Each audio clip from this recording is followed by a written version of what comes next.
So it's a really good coached demonic thing. I mean, whoever, the spirits behind the Christian stuff are operating on a very high level, but when you understand that they're operating on that level, you can see it. So if all Christianity has to do, if they like the J letter, all they have to do is call their Messiah Joshua, and that's accurate. If they call the book of Joshua, Joshua, and no one is having beef with it, why don't they call the Christ Joshua also? There are 25 of them. And right there, that would really start fixing the mindset. Obviously, there's still no letter J, but be consistent. If you ask someone in the Jehovah's Witness Protection Program, they'll say his name is Jehovah. Okay, you want to stick with the letter J, then why are you using J-E-S-U-S? Because it's also Joshua. Right. You see? So be consistent. If you're going to be wrong, see, that's what makes people crazy when you're not consistent like that. That's why I said there's not enough Prozac in the world or SSRI drugs to help a Christian if they want to stay there. If they want to get out of it, all they have to do is read for 5 minutes and they'll be out of it, no problem.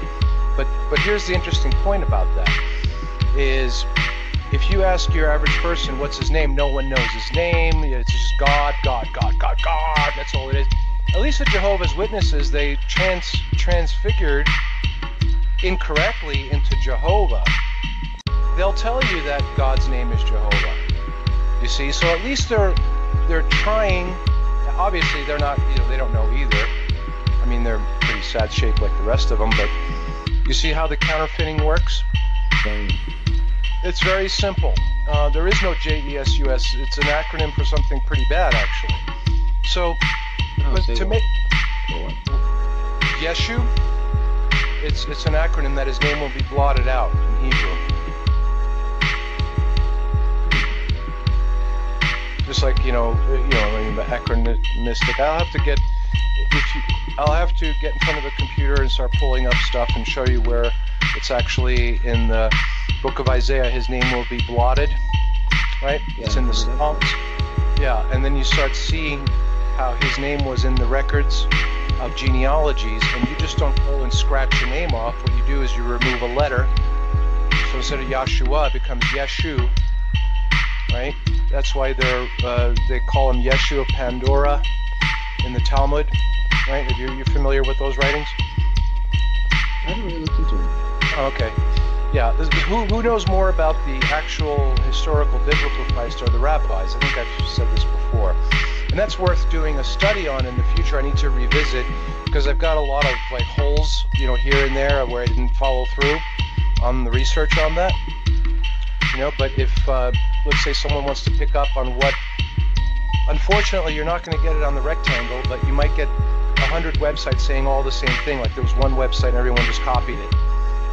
On what's in the Talmud about the biblical Christ. And of course you're going to get the J-E-S-U-S thrown in and it's going to be a really bad mess. But there are rituals that Orthodox Judaism has that actually evokes that name as the firstborn son, Yahshua, and many of their aspects. When we start piecing the whole thing together and the history of rabbinical traditions and the secret history that they hold, that they talk about in secret in plain sight using metaphor, you start to see that they actually had a lot of details about this, right?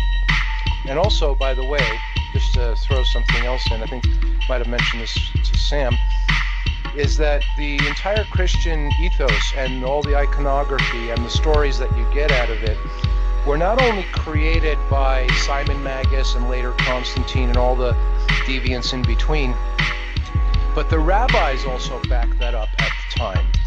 The rabbis were like, yeah, he was here and he was crucified by the Romans, 3 crosses, total fiction, They supported that also to cover up their involvement in it. You're not going to get a rabbi who knows what happened to admit guilt that, yeah, there was a death by, give you an accurate account. He'll say the Romans did it. Right? He'll back you up. And then you'll have all the deviants that are starting Christianity saying, oh, look, even the rabbis backing this up. So they all work together really well, you know what I mean? At the time, to create this fictional account that you have in the Christian world right now.